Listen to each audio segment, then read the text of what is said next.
just gonna read you a stat here, just like professional wrestling over the course of time, right? And how long have I been saying, where let me see here. How long have I been saying? Like, remember when we first started this show? How long was that? 5-6 years ago? 5 years ago? Long time. You came on about 6 years ago. Wow. 6 years ago.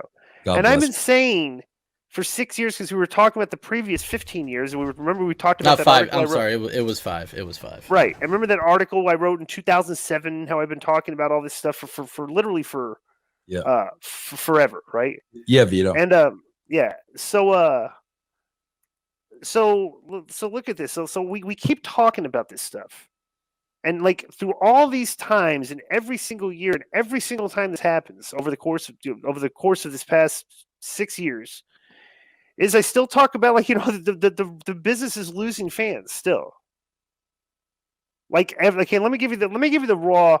Okay, so the Memorial Day Raw, and everybody's talking about the ratings this week because AEW is down and stuff. And I'm like, well, this is a throwaway weekend to look at the ratings. I mean, the fact that they're low, we know they're going to be low because it's Memorial Day. It's a holiday weekend. But you got to look at. Let me just say this. Let me think. I'm going to probably repeat what you were going to say. All right, go ahead. Okay.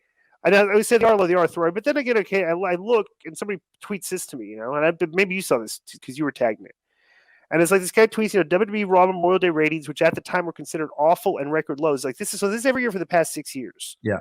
Raw's Memorial Day rating: 2016 3.2 million, 2017 2.6, 2018 2.5, 2019 2.1, 2020 1.7, 2021 1.4 million. Yeah, you got to go back to Memorial Day, right?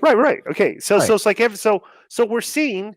Right. And I think I said in the show 6 years ago, like Raw is losing like 10 to 20% of its viewers every single year. Right. The wrestling business is bleeding viewers. Okay. And like, I think they've actually lost more than you predicted too. Yeah, they have. Like you predicted a high number, and they were at 3-some million when we started, and we're down in the ones, so they've lost almost 2/3 of that. 2/3 of that, right? So, but the thing that that's been consistent through all this is these guys spinning this narrative that there's never been a better time to be a wrestling fan. And then, like my question to these people is, okay, you got this echo chamber that's talking about how great this product is, and it's bleeding fans left and right. Bro, remember the Variety article that said like there's like 80% of wrestling fans don't watch the show anymore, right? So there's 20% still watching, 80% didn't of that big pie chart you have, bro. It's getting closer to 90% now. Yeah. Like 90% of the fans that used to watch wrestling, if this trend keeps going down like it's going, 90% of the audience will be gone. And it's fascinating to me watching these networks buy into this product.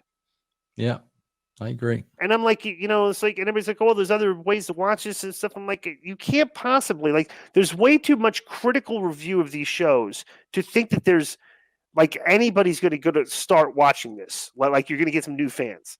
AEW gets they get positive reviews from the echo chamber. Other people think it's the show's just like all these other ones, but bro, it's just like I just can't see how people cannot look at these numbers and not see that these trends are pointing, that everything you guys are doing is wrong.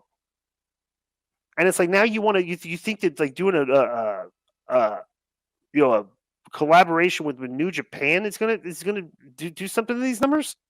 Yeah. It's like, no, bro, I'm telling you, wrestling's dying on the vine.